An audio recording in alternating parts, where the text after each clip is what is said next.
السلام عليكم ورحمة الله وبركاته. بسم الله والصلاة والسلام على رسول الله بعد. أعوذ بالله من الشيطان الرجيم. بسم الله الرحمن الرحيم. والتين والزيتون وطور سينين وهذا البلد الأمين لقد خلقنا الإنسان في أحسن تقويم. صدق الله العظيم. رب اشرح لي صدري ويسر لي أمري واحلل عقدة من لساني يفقه قولي. আমরা শুরুতে আল্লাহ রাব্বুল ইজ্জা ওয়াল জালালের দরবারে শুকরিয়া জ্ঞাপন করছি যে আল্লাহ তাআলা আমাদেরকে সাইয়্যিদুশ শুহুর 12 মাসের মধ্যে থেকে শ্রেষ্ঠতম মাস রমাদানুল মুবারাকে ইফতারির পূর্ব মুহূর্তে মহাবিশ্বের মহাবিশ্বয় মহাগ্রন্থ আল কোরআন আল কারীম থেকে সরাসরি কিছু কথা শুনবার জন্য একত্রিত হওয়ার সুযোগ করে দিয়েছেন। আমরা সবাই পড়ছি কালিমাতুশ শুকর আলহামদুলিল্লাহ।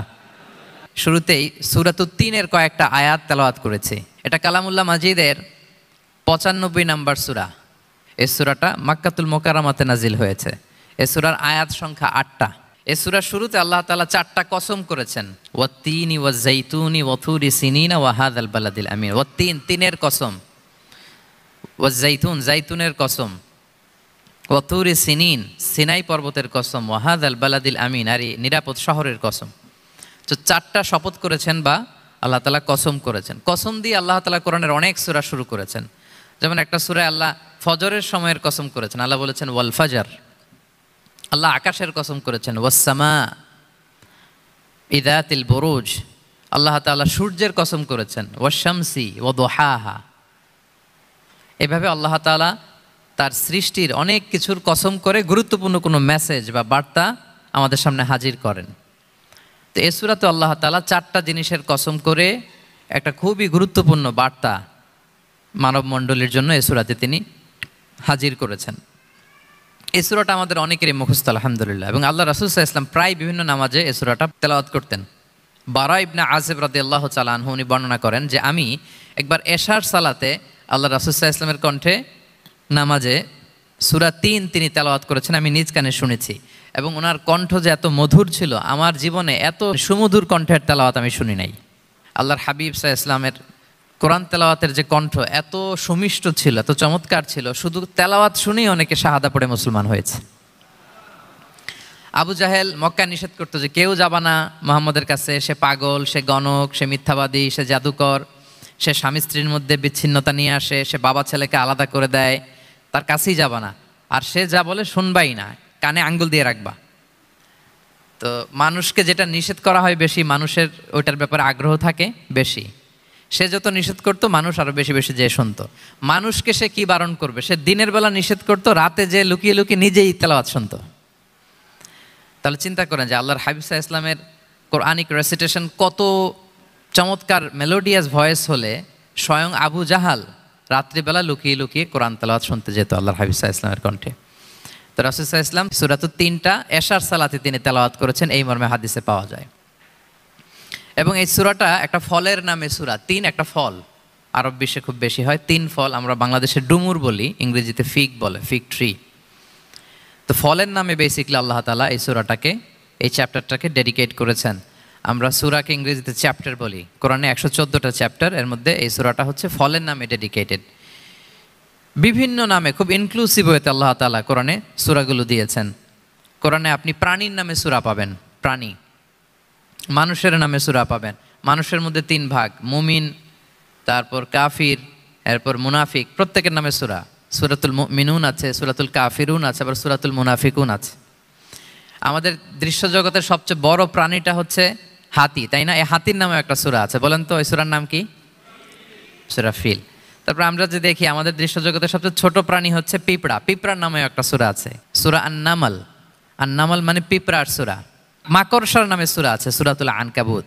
তারপর গোষ্ঠীর নামে সূরা আছে, সূরাতুল আলে ইমরান। বংশের নামে সূরা আছে, সূরাতুল কুরাইশ, কুরাইশ বংশের নামে সূরা। এইভাবে খুব ইনক্লুসিভ হয়েতে এমন কিছু নাই যে আল্লাহ তাআলা উল্লেখ করেন নাই। মা ফাররাতনা ফিল কিতাবি মিন শাই, উল্লেখ করে নাই কোরআনে এমন কিছু নাই, সব কিছু আল্লাহ তাআলা উল্লেখ করেছেন।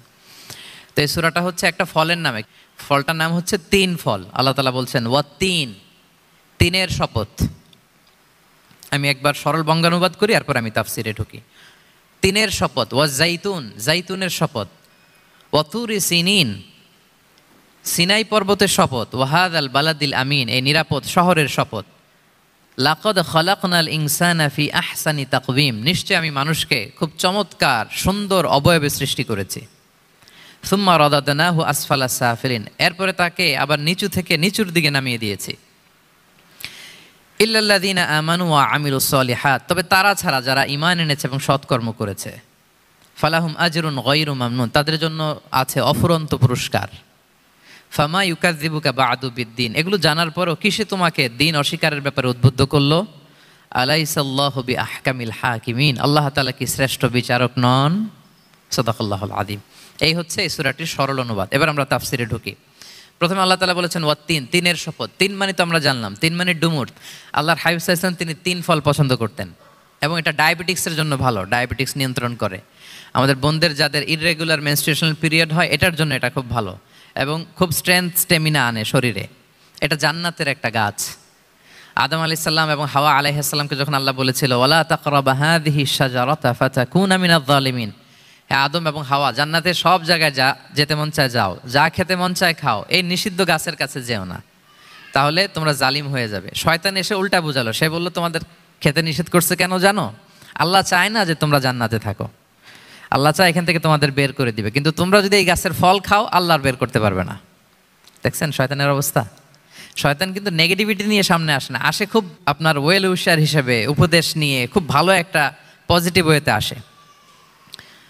তো ওনারা খেয়ে ফেললেন এই নিষিদ্ধ গাছের ফল। খাওয়ার ফলে আদম আলাইহিস সালাম, হাওয়া আলাইহিস সালাম, ওনাদের গা থেকে জান্নাতের পোশাকগুলো ঝরে পড়ে গেল। এখন কি দিয়ে ওনারা ওনাদের প্রাইভেটকে ঢাকবেন? তখন ওনারা তাফসির ফি জিলালিল কোরআনে এসেছে যে ওনারা এই তিন গাছের পাতা নিয়ে নিজেদের প্রাইভেট ঢেকেছিলেন।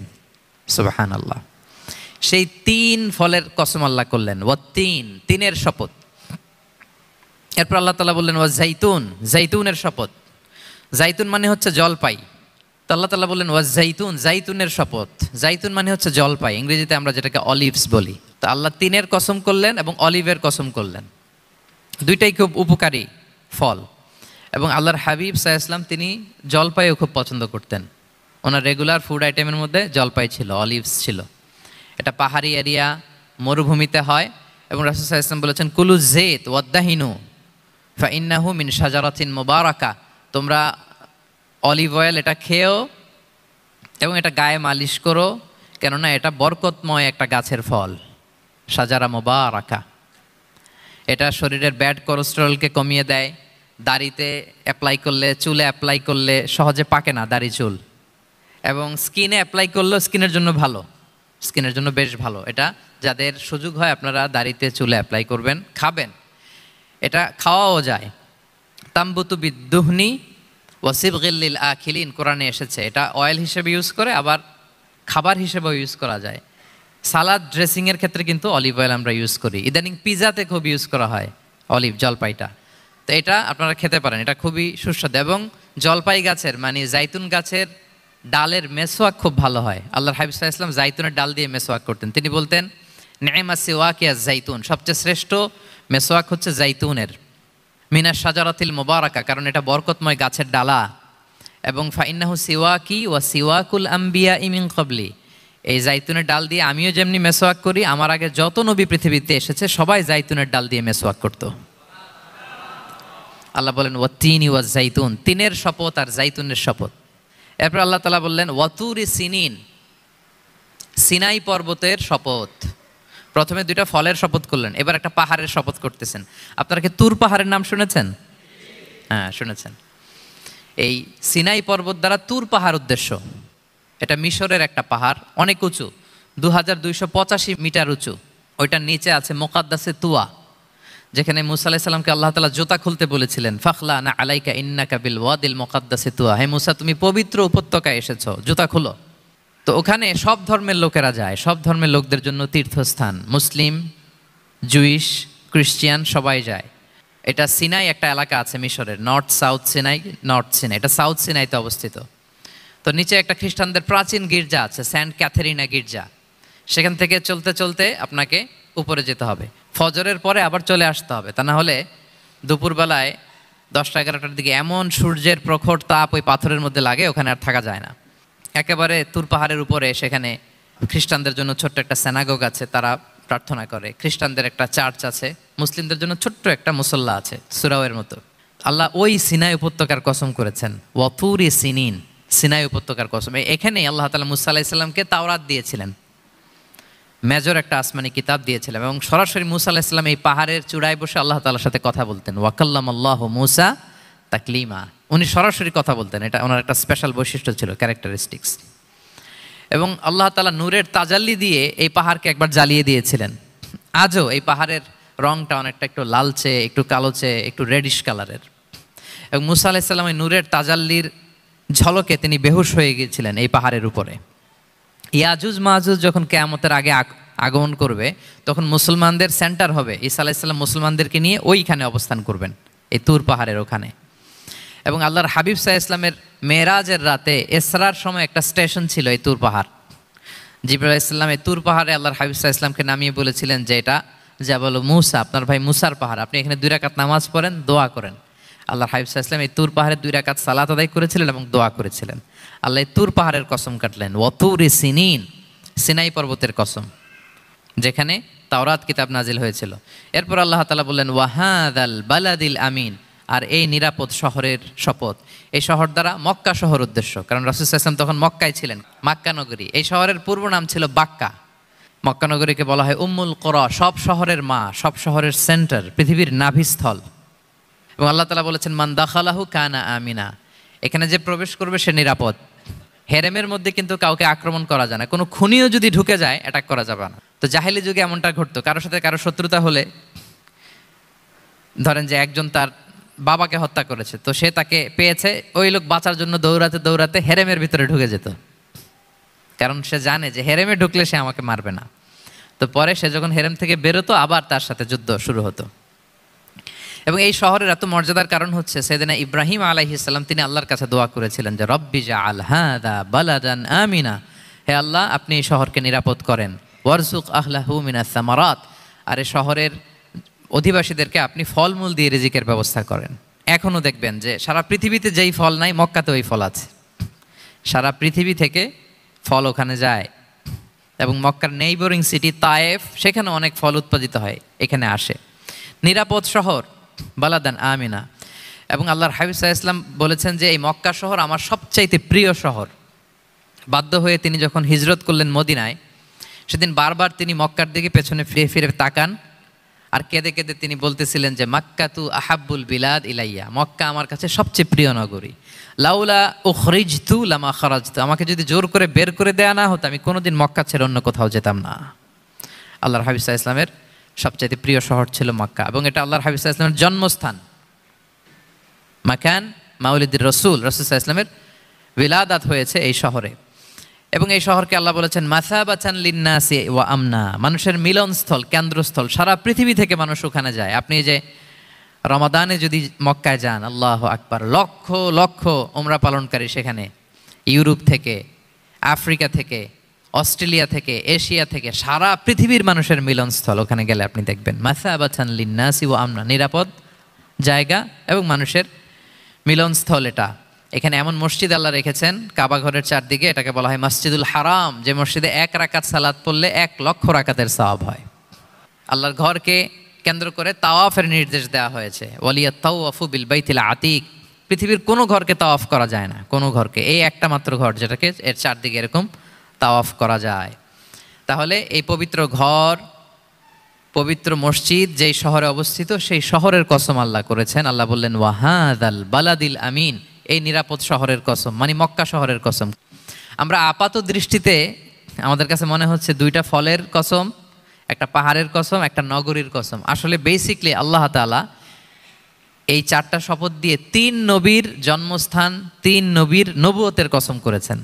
কিভাবে সেটা আমি মিলিয়ে দেই। এই যে প্রথমে যে আল্লাহ বলেছেন ওয়াত্তিনি ওয়া জাইতুন, 3 এবং জাইতুনের কসম। পৃথিবীতে সবচেয়ে বেশি 3 এবং জাইতুন কোথায় উৎপন্ন হয় জানেন? ফিলিস্তিনে। কোথায়? শাম দেশে, যেটা হাদিসের পরিভাষায় বলা হয় শাম, বর্তমান ফিলিস্তিন এবং সিরিয়া মিলে। 3 জাইতুন দিয়ে বেসিকলি আল্লাহ তাআলা ফিলিস্তিনের শপথ করেছেন, শাম দেশের শপথ, যেখানকার বেথলহামে ঈসা আলাইহিস সালাম, জেসাস ক্রাইস্ট, তিনি জন্মগ্রহণ করেছেন, ঈসা আলাইহিস সালামের জন্মস্থান। তাহলে 3 জাইতুনের শপথের মাধ্যমে মূলত আল্লাহ তাআলা ঈসা আলাইহিস সালামের জন্মস্থানের শপথ করেছেন। কারণ সেখান থেকে ওহী বিচ্ছুরিত হয়েছে, ওনার কাছে ইনজিল নাজিল হয়েছিল। এবং এই শামের মর্যাদার ব্যাপারে অনেক কথা আল্লাহর হাবিব সাল্লাল্লাহু আলাইহি ওয়াসাল্লাম তিনি বলেছেন। আল্লাহ রাসূল সাল্লাল্লাহু আলাইহি ওয়াসাল্লাম যখন মেরাজে যান তখন মক্কা থেকে এই শাম দেশে ফিলিস্তিনের বাইতুল মাকদাসে রাসূল সাল্লাল্লাহু আলাইহি ওয়াসাল্লামকে নিয়ে যাওয়া হয়েছিল। এবং রাসূল সাল্লাল্লাহু আলাইহি ওয়াসাল্লাম প্রায় বলতেন তুবা আলী শাম, শামের জন্য বরকত, কেননা ফেরেশতারা তাদের রহমতের পাখা শাম দেশের উপর বিছিয়ে রেখেছে। এবং তিনি বলতেন ফিতনার সময় আলাইকুম বিশাম, তোমরা শামে যেও, শামে থেকো। এবং তিনি দোয়া করেছেন আল্লাহুম্মা বারিক লানা ফি শামিনা, আল্লাহ তুমি আমার শাম অঞ্চলে আল্লাহ তুমি বরকত দিও। এবং হাদিসে এসেছে এই শামই হচ্ছে আরদুল মাহশার, এখানেই হাসর হবে। শাম অঞ্চলকে বিস্তীর্ণ করে এখানেই ময়দানুল মাহশার আল্লাহ তাআলা কায়েম করবেন, হাসরের ময়দান এখানেই হবে। এবং সেখানেই হচ্ছে সানিউল কিবলাতাইন, আমাদের আগের কেবলা কিন্তু বাইতুল মাকদাসের দিকে ছিল, যেটা শামে অবস্থিত ফিলিস্তিনে বাইতুল মুকাদ্দাস, যেই মসজিদে নামাজ পড়লে 1 রাকাতে 500 রাকাতের সওয়াব। 3টা মসজিদে সালাত পড়লে স্পেশাল ভার্চুর কথা আছে, এর বাইরে আর অন্য মসজিদের বিশেষ কোনো ফজিলত নাই, বাকি সব মসজিদ সমান। এক হচ্ছে মসজিদুল হারাম, 1 রাকাতে 1 লক্ষ রাকাত। 2 নম্বর মসজিদে নববী, 1 রাকাতে 1000 রাকাতের সওয়াব, আর একটা দুর্বল বর্ণনায় 50,000 রাকাতের সওয়াব। 3 নম্বরে এই মসজিদুল আকসা, 1 রাকাতে 500 রাকাতের সওয়াব। এই 3 মসজিদেই যেন আমরা যে সালাত আদায় করতে পারি, আল্লাহ তুমি তৌফিক দান করো। 2 মসজিদে তো একেবারেই সহজ যাওয়া, মক্কা মদিনাতে। বাইতুল মাকদাসের জন্য আমরা যেতে পারি, আল্লাহ তুমি সেই পরিস্থিতি আমাদের জন্য তৈরি করে দাও। তো এই বাইতুল মাকদাসের দিকে রাসূল সাল্লাল্লাহু আলাইহি ওয়াসাল্লাম টানা 14 বছর নামাজ পড়েছেন। 14 বছর, প্রথম 13 বছর কোনো সমস্যা হয়নি মক্কায়, কারণ তখন কেবলা বাইতুল মুকাদ্দাস থাকলেও রাসূল সাল্লাল্লাহু আলাইহি ওয়াসাল্লাম সামনে রাখতেন কাবাকে। কেবলা বাইতুল মুকাদ্দাস, কিন্তু তিনি তো মক্কায় ছিলেন নবুয়তের প্রথম 13 বছর, সামনে কাবাকে রাখতেন, তারপরে টু দ্য ডাইরেকশন অফ বাইতুল মাকদাস। কিন্তু যখন মদিনায় গেলেন তখন তো আর কাবা নাই, তখন রাসূল সাল্লাল্লাহু আলাইহি ওয়াসাল্লাম কাবাকে মিস করতে আরম্ভ করলেন। আর প্রায় আল্লাহর কাছে কামনা করতেন আমার বংশের গোড়া ইব্রাহিম আলাইহিস সালামের রুট, যেখানে আমার জন্মস্থান, সেই কাবার দিকে যদি আবার কেবলাটা ফিরিয়ে দেয়া হতো। কদ নারা তাকাল্লুবা ওয়াজহিকা ফিস সামা ফালানুওয়াল্লিয়ান্নাকা কিবলাতান তারদাহা। আল্লাহ আয়াত নাযিল করলেন, নবী আপনি আকাশের দিকে তাকিয়ে কি ভাবেন আমি বুঝি, আপনি চান কেবলা যেন আমি মক্কার দিকে ঘুরিয়ে দেই। আল্লাহ তাআলা ঘুরিয়ে দিলেন। আল্লাহ বলেন ফাওয়াল্লি ওয়াজহাকা শাতরাল মসজিদিল হারাম, এখন থেকে মসজিদুল হারামের দিকে আপনি টু দ্য ডাইরেকশন অফ কেবলা নামাজ পড়বেন। কেবলা চেঞ্জ হয়ে গেল। তো মদিনায় যে 16-17 মাস আর মক্কায় 13 বছর, মোট 14 বছর আল্লাহর হাবিব সাল্লাল্লাহু আলাইহি ওয়াসাল্লাম এই মসজিদুল আকসার দিকেই হয়েই তিনি নামাজ পড়েছেন। এটা আমাদের আগের কেবলা ছিল। এবং শেষে কিয়ামতের আগে যে মালহামার যুদ্ধ হবে, তখন রাসূল সাল্লাল্লাহু আলাইহি ওয়াসাল্লাম বলেছেন মালহামার যুদ্ধের সময় মুসলমানদের ফুস্তাদ বা তাবু হবে, শিবির হবে এই ফিলিস্তিনের দামেস্কের পাশে আল গৌতা নামে এক জায়গা আছে, ওই গৌতাতে। এবং ঈসা আলাইহিস সালাম এসে যে দাজ্জালকে হত্যা করবেন সেটাও এই শামে। ফিলিস্তিনের বাবুল লুদ এখনো একটা জায়গা আছে, ওই জায়গাটার নাম এখনো বাবুল লুদ, ওখানে তিনি দাজ্জালকে হত্যা করবেন। এবং সেখানে একটা সাদা মিনারা আছে, ফেরেশতার পাখায় ভর করে ঈসা আলাইহিস সালাম তখন সেখানে নেমে আসবেন। ওই ফিলিস্তিনের ওই শাম দেশের ওই মিনারার পাশে তিনি এসে পৃথিবীতে তিনি নুজুল করবেন, নুজুল ঈসা আলাইহিস সালাম। তো 3 এবং জাইতুনের কসম করে বেসিকলি আল্লাহ তাআলা ঈসা আলাইহিস সালামের জন্মস্থানের কসম করেছেন, কারণ 3 এবং জাইতুন, ডুমুর এবং জলপাই, অলিভ কোন দেশে বেশি হয়? শাম দেশে। আওয়াজ করে বলেন কোন দেশে?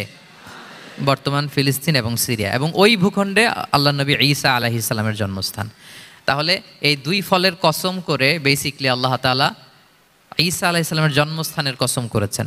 ওনার প্রতি নাজিল হওয়া যে তাওরাত ইনজিল গ্রন্থ, এই রেভেলেশনের কসম করেছেন। আচ্ছা, এরপরে ওয়াতুরি সিনিন, সিনাই পর্বতের কসম। সিনাই পর্বত বা তুর পাহাড় হচ্ছে মিশরে অবস্থিত, আর মিশর হচ্ছে মুসা আলাইহিস সালামের জন্মস্থান। কার জন্মস্থান? মুসা আলাইহিস সালামের জন্মস্থান। তাহলে ওয়াতুরি সিনিন, তুর পাহাড়ের কসম বুঝিয়ে আল্লাহ তাআলা মূলত মুসা আলাইহিস সালামের জন্মস্থানের কসম করেছেন, যেখানে তাওরাত নাজিল হয়েছে।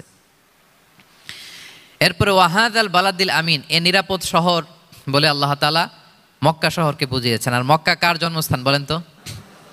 মুহাম্মদুর রাসূলুল্লাহ সাল্লাল্লাহু আলাইহি ওয়াসাল্লাম, সাইয়্যিদুল মুরসালিন, খাতামুন নবিয়্যিন, রাহমাতাল লিল আলামিন, হাবিবুল্লাহ মুহাম্মদুর রাসূলুল্লাহ সাল্লাল্লাহু আলাইহি ওয়াসাল্লামের জন্মস্থান।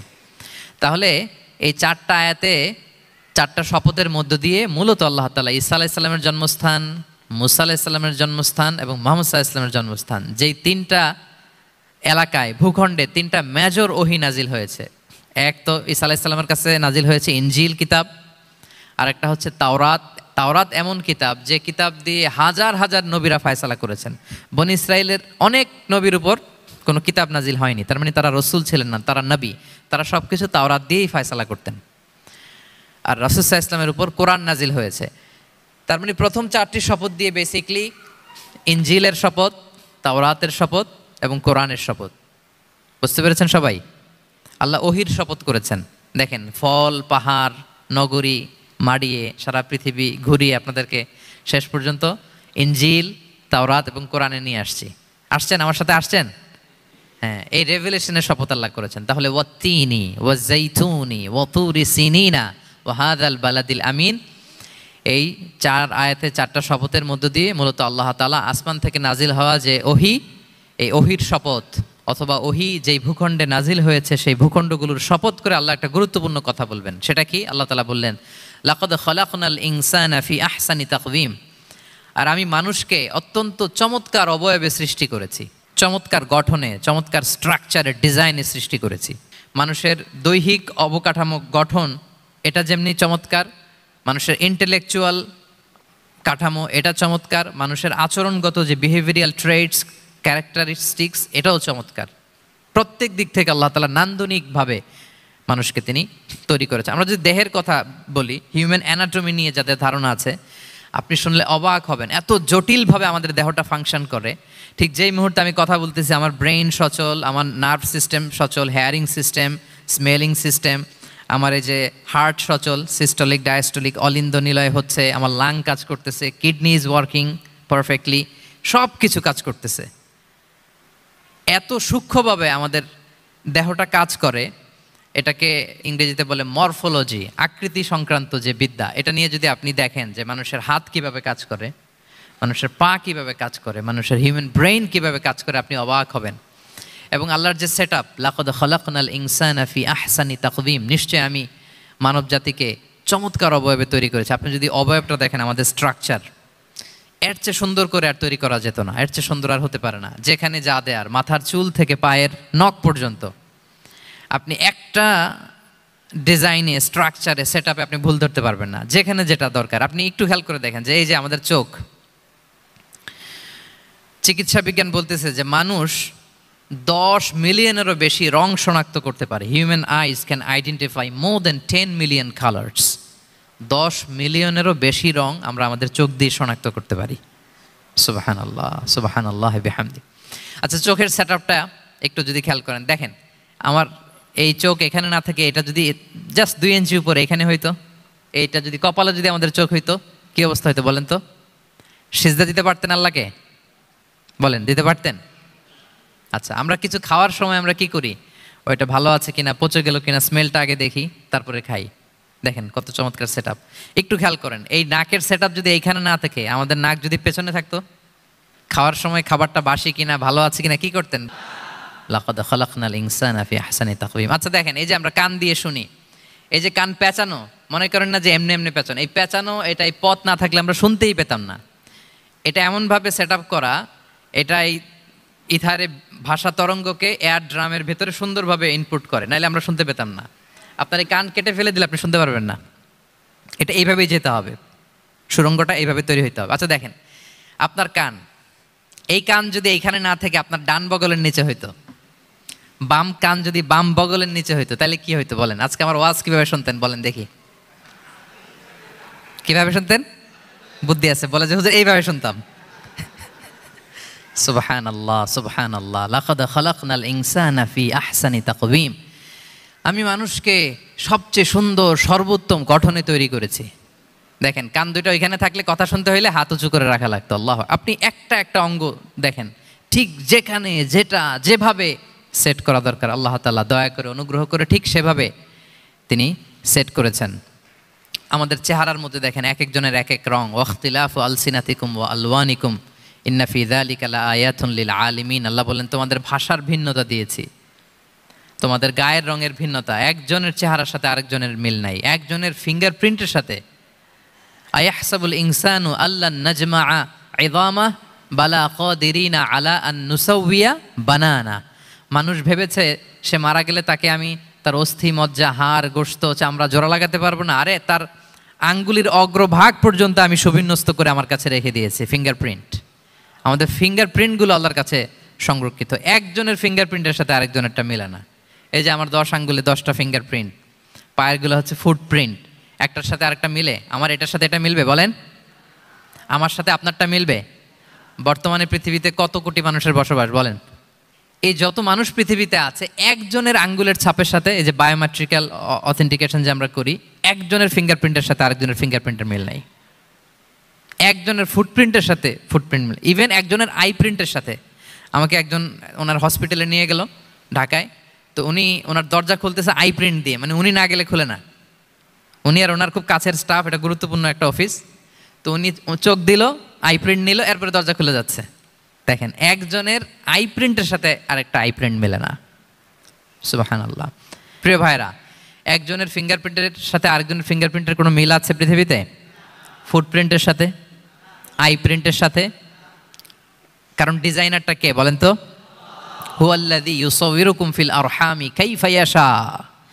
মায়ের পেটে থাকতেই আল্লাহ তাআলা এগুলো ডিজাইন করে দিয়েছেন। আমি কেমন হব, আমার বৈশিষ্ট্য কেমন হবে, এই যে আমি যে আমার বাবা দাদা 14 পুরুষের ডিএনএ বয়ে বেড়াই, এগুলো সব নিয়ে আমার বৈশিষ্ট্য, আমার কণ্ঠস্বর, আমার ক্যারেক্টারিস্টিক্স, আমার ফিচার কেমন হবে, সব তিনি আল্লাহ তাআলা মায়ের পেটে থাকতে ডিজাইন করে দিয়েছেন। সুবহানাল্লাহ।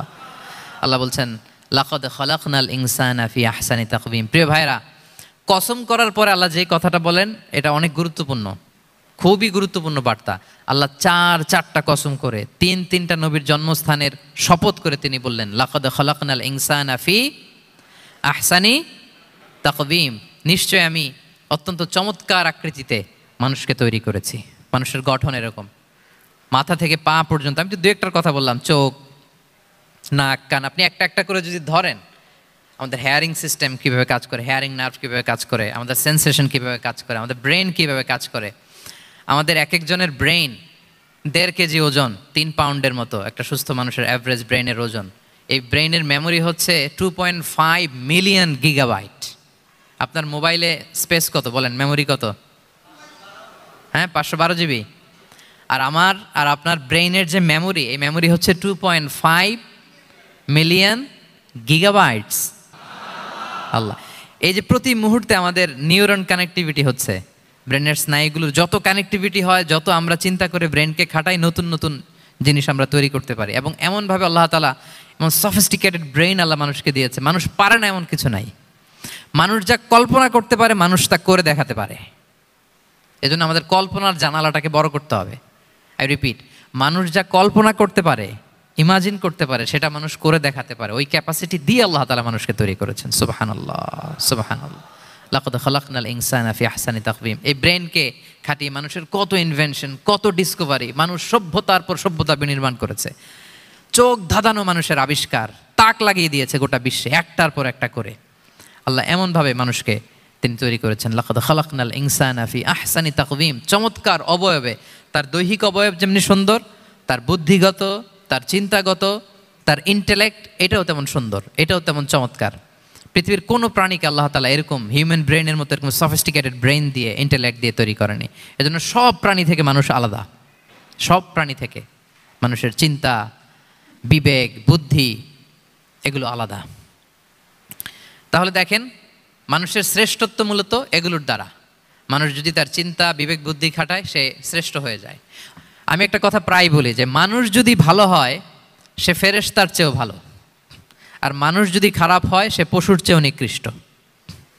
আল্লাহ বলেন উলাইকা কাল আনআমি বাল হুম আদাল লাহুম কুলুবুল লা ইয়াফকাহুনা বিহা ওয়া লাহুম আ'য়ুনুল লা ইউবসিরুনা বিহা ওয়া লাহুম আযানুল লা ইয়াসমাউনা বিহা উলাইকা কাল আনআমি বাল হুম আদাল। তাদের হৃদয় আছে, ওটা দিয়ে অনুধাবন করে না সত্যকে। চোখ আছে, ওটা দিয়ে সে সত্যটা দেখে না। কান আছে, হকের কথা শোনে না।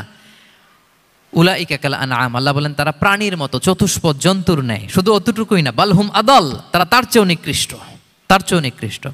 তাহলে মানুষ ভালো হলে সে ফেরেশতাকে ছাড়িয়ে যায়, আর মানুষ নিকৃষ্ট হলে সে পশুত্বকে হার মানায়। কথা বুঝতে পেরেছেন? মানে আমরা ভালো হলে সবচেয়ে ভালো, খারাপ হলে সবচেয়ে খারাপ। একটা পশু আর একটা পশুকে হত্যা করে কেটে 20 টুকরা করছে, এরকম কোনো নিউজে আসছে কোনো দিন? কিন্তু আশরাফুল মাখলুকাত মানুষ তার মতো রক্তে মাংসে গড়া আরেকটা মানুষকে নির্মমভাবে হত্যা করে কেটে 20 টুকরা করে বস্তাবন্দি করে ডোবার মধ্যে ফেলে রাখছে। এরকম নিউজ আছে না বলেন? আছে। মানুষ তার মতো একটা মানুষকে নির্মমভাবে হত্যা করে। এরকমও তো আছে যে কেরোসিন দিয়ে তার মতো আরেকটা মানুষকে সে জ্বালিয়ে দিয়েছে, আছে না নাই বলেন? গ্রামের পর গ্রাম জ্বালিয়ে দেয়, জনপদের পর জনপদ ধ্বংস করে দেয়, বোমা মেরে শহর উড়িয়ে দেয়। লিটল বয় মেরেছিল আমেরিকান সোলজাররা জাপানের হিরোশিমা শহরের উপর। আমি হিরোশিমা তো গত বছর ভিজিট করে আসলাম, আমি নিজে দেখে এসেছি যে এখানে বোমটা মেরেছে। মুহূর্তের মধ্যে পুরো শহর ভ্যানিশ, এমন রেডিয়েশন। তো যেই আমেরিকান পাইলট বোমা মারতেছে সেও মানুষ, সেও কি? আর যাদেরকে ধ্বংসের জন্য এই লিটল বয় মারলো হিরোশিমাতে আর ফ্যাটম্যান মারলো নাগাসাকিতে, এরাও কি? তাহলে দেখেন, মানুষ তার মতো আরেকটা মানুষকে এরকম মেরে টুকরো টুকরো কুচি কুচি করতে সে দ্বিধাবোধ করে না। আল্লাহ, মানুষ গণহত্যা চালায়, জেনোসাইড।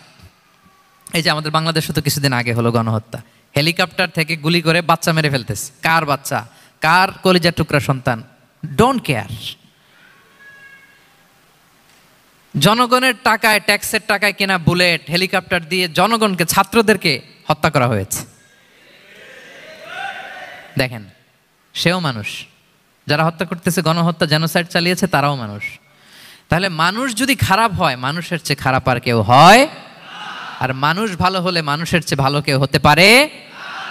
মানুষ এমন জায়গায় যেতে পারে যেখানে ফেরেশতারাও যেতে পারে না। জিবরাইল ইসলামের যাওয়ার সীমানা যেখানে শেষ, মুহাম্মদ সাল্লাল্লাহু আলাইহি ওয়াসাল্লামের ঊর্ধ্ব জগতের কাহিনী সেখান থেকে শুরু। আল্লাহু আকবার। তাহলে মানুষ ভালো হলে ফেরেশতাকে ছাড়ায়, মানুষ খারাপ হলে পশুত্বকে হার মানায়। So the decision is yours. রাস্তা দুইটা, আপনি কোন দিকে যাবেন? আপনি কি ডান দিকে জান্নাতের পথে যাবেন নাকি বাঁ দিকে জাহান্নামের পথে যাবেন? সিদ্ধান্ত আপনার। আল্লাহ তাআলা বললেন, লাকাদ খালাকনাল ইনসানা ফি আহসানি তাকওয়িম। আমি মানুষকে চমৎকার আকৃতিতে তৈরি করেছি। হাতের মেকানিজম কি, পায়ের মেকানিজম কি, আমার চেয়ে আপনারাও ভালো জানেন। এগুলো ঘন্টার পর ঘন্টা আপনি বলতে পারবেন যে কেমনভাবে আল্লাহ তাআলা তৈরি করেছেন। আল্লাহ বলেন, মানুষকে আমি অত্যন্ত চমৎকার আকৃতি দিয়ে তৈরি করেছি। তার সৃষ্টিগত কাঠামো, তার বুদ্ধিবৃত্তিক কাঠামো, তার চিন্তাগত কাঠামো, তার আচরণগত কাঠামো, তার নৈতিকতায় তাকে এমন উচ্চ মর্যাদার আসন আমি দিয়েছি, এটা যদি সে অ্যাচিভ করে, বিলং করে, তাহলে তার চেয়ে শ্রেষ্ঠ কেউ আর হতে পারে। কিন্তু আল্লাহর দেয়া এই ক্যাপাসিটিগুলো, এই নেয়ামাগুলো যদি সে অ্যাকসেপ্ট না করে, সে যদি পশুত্বের পথে হাঁটে, সে যদি শয়তানের দেখানো পথে হাঁটে, তাহলে সে এত নিচে যাবে, অন্য কেউ আর এত নিচে যেতে পারে না। মানুষ যত নিচে যেতে পারে, ফেরেশতারাও অত নিচে যেতে পারবে না, জিন জাতীয় পারবে না, কোনো প্রাণীর পক্ষে যাওয়া সম্ভব না। তাহলে মানুষকে আল্লাহ তাআলা এমন সফিস্টিকেটেড ওয়েতে তৈরি করেছেন, চাইলে সে সবার উপরে যেতে পারে। আবার চাইলে আল্লাহর দেয়া নেয়ামতগুলোকে যদি সে ভিন্ন খাতে প্রবাহিত করে, সে সবচেয়ে নিকৃষ্ট হতে পারে। সেটাই আল্লাহ বললেন, সুম্মা রাদাদনাহু আসফালা সাফিলিন। এরপরে তাকে আমি হীন থেকে হীনতর করেছি, নিচ থেকে আরো নিচে নিয়েছি। সে যখন ঈমান আনে না, সে যখন সৎকর্ম করে না, সে যখন আল্লাহর শেখানো, আল্লাহর দেখানো রাস্তায় সে চলে না, সে যখন তার নফসের কথা শুনে, সে যখন তার প্রবৃত্তির গোলাম সাজে, সে সবচেয়ে নিকৃষ্ট হয়। আসফালা সাফিলিন মানে একেবারে নিচে, এর নিচে আর নাই। আল্লাহ বলেছেন, ইন্নাল মুনাফিকিনা ফিদ দারকিল আসফালি মিনান নার। সেখানে আল্লাহ আসফাল বলেছেন। মুনাফিকরা জাহান্নামের একেবারে তলদেশে থাকবে। তাই মানুষ যদি ঈমান আর সৎকর্মের বলে বলিয়ান না হয়, সে এত খারাপ হয়, কেউ এত নিচে যেতে পারে না। বলেন, মানুষ যত নিচে যেতে পারে, জিন তত নিচে যেতে পারবে? ফেরেশতারা পারবে না। আর মানুষ যত উপরে যেতে পারে, ফেরেশতারা এত উপরে যেতে পারবে না। সো দুইটারই সুযোগ আপনার আছে। সুম্মা রাদাদনাহু আসফালা সাফিলিনের দুইটা ব্যাখ্যা। কোনো মুফাসসির বলেছেন, যৌবনের পর, যৌবনে থাকে শক্তিশালী, বার্ধক্যের সময় যখন সে নুয়ে যায়, ছোট হয়, সে একেবারে দুর্বল হয়ে যায়, সেটা বোঝানো হয়েছে। আর অন্যান্য মুফাসসিরিন একরাম বলেছেন, না, আল্লাহর দেওয়া এই নেয়মা, ক্যাপাসিটি যখন সে সঠিক পথে কাজে লাগায় না, সে যখন প্রবৃত্তির অনুসরণ করে, সে তখন এত খারাপ হয়, এত নিচ থেকে নিচুতর হয়, এত হীন থেকে হীনতর হয়, তার চেয়ে হীনতর আর কেউ তখন হতে পারে না। সেখান থেকে বাঁচার দুটি রাস্তা আল্লাহ বলেছে। আল্লাহ বলছেন, ইল্লাল্লাযীনা আমানু ওয়া আমিলুস সলিহাত। তবে যারা ঈমান আনে এবং সৎকর্ম করে তারা ছাড়া। তারা ওই নিচু থেকে নিচুতর নয়, তারা শ্রেষ্ঠতর। ঈমান এবং সৎকর্ম, ঈমান এবং আমলে সালেহাত। কোরআনের অনেক জায়গায় আপনি আয়াতটা পাবেন, ইন্নাল্লাযীনা আমানু ওয়া আমিলুস সলিহাতি কানাত লাহুম জান্নাতুল ফিরদাউসি নুজুলা। নিশ্চয়ই যারা ঈমান এনেছে, সৎকর্ম করেছে, তাদের জন্য আমি জান্নাতে ফেরদাউস রেখে দিয়েছি। তা আল্লাহ বলেন তারা নিকৃষ্ট হবে না যারা ঈমান এনেছে, সৎকর্ম করেছে। যারা কি এনেছে? ঈমান। আর কি করেছে? সৎকর্ম করেছে। ইল্লাল্লাযীনা আমানু, যারা ঈমান এনেছে, সৎকর্ম করেছে, ফালাহুম আজরুন গায়রু মামনুন, তাদের জন্য রয়েছে অফুরন্ত পুরস্কার, মানে জান্নাত। তাদের জন্য কি? ওই জান্নাতে যেতে আমরা চাই কি চাই না বলেন? রাস্তা কয়টা? এটা চলে গেছে ডান দিকে, এটার গন্তব্য হচ্ছে ডেস্টিনেশন জান্নাতুল ফেরদাউস। আর এটা শয়তানের পথ, এটা আপনার প্রবৃত্তির দেখানো পথ, এটা চলে গিয়েছে জাহান্নামে। So now the decision is years. আপনার ডিসিশন, কোন দিকে যাবেন, ডানে না বায়ে? জান্নাতে না জাহান্নামে? জান্নাতে যেতে চাই আমরা। ফালাহুম আজরুন গায়রু মামনুন, তাদের জন্য আছে অফুরন্ত নেয়ামত, অফুরন্ত পুরস্কার। আমরা যেন সেই পুরস্কার লাভে ধন্য হতে পারি, আমরা সবাই বলি আমিন। আল্লাহ বলেন এইভাবে 4টা কসম করার পরে, এত গুরুত্বপূর্ণ বার্তা হাজির করার পরে, তোমার ঘুমন্ত বিবেককে জাগিয়ে তোমাকে বার্তা দেওয়ার পরেও কিভাবে তুমি অস্বীকার করতে পারো আখিরাতকে? ফামা ইউকাযযিবুকা বা'দু বিদ্দিন, এরপরেও কোন বিবেকে, কোন আকলে, কোন সাহসে তুমি কর্মফল দিবসকে অস্বীকার করো? কোন সাহসে? এখানে দিন দ্বারা উদ্দেশ্য কর্মফল। ভালো করলে যে ভালো পাবে, খারাপ করলে যে খারাপ পাবে। দিনের অনেক অর্থ, এটার তাফসিরে গেলে সময় কুলাবে না। ফামা ইউকাযযিবুকা বা'দু বিদ্দিন, এরপরেও কর্মফলকে অস্বীকার করার সাহস তুমি কোত্থেকে পাও? কিসে তোমাকে উদ্বুদ্ধ করে কর্মফল দিবসকে অস্বীকার করতে? আলাইসাল্লাহু বিআহকামিল হাকিমিন, আল্লাহ তাআলা কি শ্রেষ্ঠ বিচারক নন? সূরা আবু দাউদে আল্লাহর হাবিব সাল্লাল্লাহু আলাইহি ওয়াসাল্লাম বলেন, কেউ যদি সূরাতুত তিন তেলাওয়াত করে, করতে করতে যদি শেষ আয়াতে চলে আসে, আর সে যখন পড়ে আলাইসাল্লাহু বিআহকামিল হাকিমিন, আল্লাহ তাআলা কি শ্রেষ্ঠতম বিচারকদের মধ্যে সর্বশ্রেষ্ঠ বিচারক জাজ নন, তখন সে যেন উত্তর দেয়, এটা তো আল্লাহর প্রশ্ন। আলাইসাল্লাহু বিআহকামিল হাকিমিন, আল্লাহ আমাদেরকে প্রশ্ন ছুড়ে দিয়েছেন যে আল্লাহ তাআলা কি শ্রেষ্ঠ বিচারক নন? তখন যে তেলাওয়াত করে সে যেন বলে বালা বালা ওয়া আনা আলা যালিকা মিনাশ শাহিদিন। বালা মানে অবশ্যই, হ্যাঁ আল্লাহ অবশ্যই আপনি শ্রেষ্ঠ বিচারক, আর আপনি যে শ্রেষ্ঠতম বিচারক এই সাক্ষী আমি দিচ্ছি, এই ঘোষণা আমি দিচ্ছি। পড়েন সুবহানাল্লাহ। আপনি দেখবেন মসজিদুল হারামে, হারামাল মাক্কিতে যখন তেলাওয়াত করে ইমাম সাহেবরা, এই আয়াতের পরেই যদি রুকুতে যায় দেখবেন ফিসফিস করে বলে যে বালা বালা ওয়া আনা আলা যালিকা মিনাশ শাহিদিন। আমি নিজে শুনেছি, দেখবেন ওনার এটা পরে, কারণ আল্লাহ এখানে প্রশ্ন ছুড়ে দিয়েছেন। আর উত্তর হিসেবে বলতে হবে বালা ওয়া আনা আলা যালিকা মিনাশ শাহিদিন, আল্লাহ অবশ্যই আপনি শ্রেষ্ঠ বিচারক। আল্লাহর চাইতে শ্রেষ্ঠ বিচারক আর হতে পারে? আমরা কত লাকি যে আল্লাহর আহকামুল হাকিমিন হিসেবে বিচারক পেয়েছি। হ্যাঁ, আমাদের বিচার যদি অন্য কেউ করতো, নিজেরা যদি নিজেদের, আল্লাহ যদি বলতো তোরটা বিচার তুই কর আর তোরটা তুই কর, কি অবস্থা হইতো বলেন? যার সাথে যার শত্রুতা আছে ওইখানে দেখাই দিত। কিন্তু আমরা বিচারক হিসেবে পেয়েছি কাকে? আল্লাহ কি পার্সিয়ালিটি করবে বিচারে? স্বজন প্রীতি করবে? কারো উপর জুলুম করবে? কাউকে ঠকাবে? আল্লাহ বলেন ওয়ামা আনা বিযাল্লামিল লিল আবিদ, আমি কখনো আমার বান্দার উপর জুলুম করি না, জুলুম করি না। ওয়া নাদাউল মাওয়াজিনাল কিসতা লিয়াউমিল কিয়ামা, কিয়ামতের দিন আমি মিজান নামে এমন এক ন্যায় বিচারের মানদণ্ড স্থাপন করব, ফালা তুযলামু নাফসুন শাইআ, এক বিন্দু পরিমাণ কেউ মাজলুম হবে না, এক বিন্দু পরিমাণ কেউ মাজলুম হবে না। এজন্য দুনিয়াতে যদি বিচার না পান, আল্লাহর দরবারে বিচারটা দিয়ে রাখেন, সেদিন বিচার হবে। আহকামুল হাকিমিন আপনারা ঠকাবে না। দুনিয়াতে বিচার পান নাই, মাজলুম হয়েছেন, মানুষ ভুল বুঝছে, কেউ আপনার ঠিকমতো বুঝে নাই, আপনার কথাটা কাকে বলবেন? বিপদে পড়লে ক্রাইসিস মোমেন্টে কাকে শেয়ার দিবেন? না ফেসবুকে শেয়ার দিবেন? আমরা তো ফেসবুকে শেয়ার দিয়ে দিই এখন। ফেসবুকে শেয়ার দেওয়ার আগে, বন্ধুকে শেয়ার দেওয়ার আগে, স্ত্রীর কাছে শেয়ার করার আগে আমার সমস্যার কথা আগে শেয়ার করব কাকে? কারণ আলাইসাল্লাহু বি আহকামিল হাকিমিন, আল্লাহ বলছেন আমি কি শ্রেষ্ঠ বিচারক নই? বালা বালা ইয়া রব ওয়া আনা আলা যালিকা মিনাশ শাহিদিন, অবশ্যই আল্লাহ আপনি শ্রেষ্ঠ বিচারক। ক্লিয়ার হয়েছে না সবার কাছে? শপথ কয়টা ছিল? 4টা। মূলত নবুয়তের শপথ, তাই না? নবুয়ত আমাদের জন্য সবচাইতে বড় নেয়ামত, কারণ নবীরা যদি আমাদেরকে এই তথ্যগুলো না দিতেন, আমরা জান্নাত জাহান্নাম চিনতাম? ভাইরা বলেন তো, আখেরাত চিনতাম?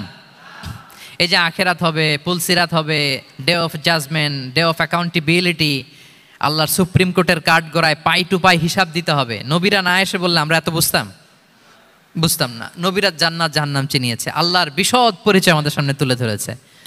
আখিরাতের পরিচয়, লাইফ আফটার ডেথ কিরকম হবে, সব কিছু আমাদের কাছে তুলে ধরেছে। সো নবুয়ত আল্লাহ তাআলার পক্ষ থেকে অনেক বড় নেয়ামত।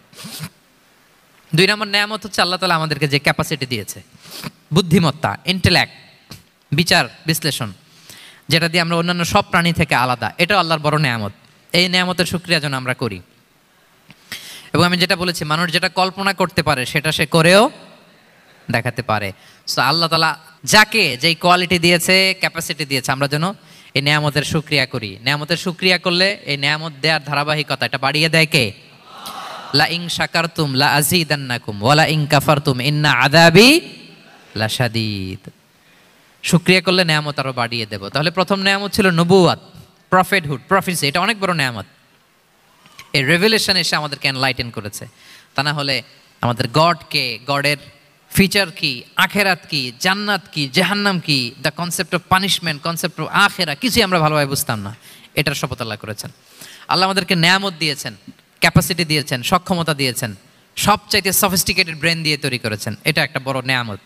এবং রাস্তা দেখিয়ে দিয়েছেন, হয় ডানে নয় বায়ে। এবং তিনি আশ্বাস দিয়েছেন যে তোমাদেরকে সঠিক ফায়সালার মাধ্যমে বিচার করা হবে সেদিন। তাই আমাদের বিপদে আপদে সব সময় আমরা যেন ফরিয়াদ করি এক মহান সত্তার কাছে। বলুন তো আওয়াজ করে, তিনি কে?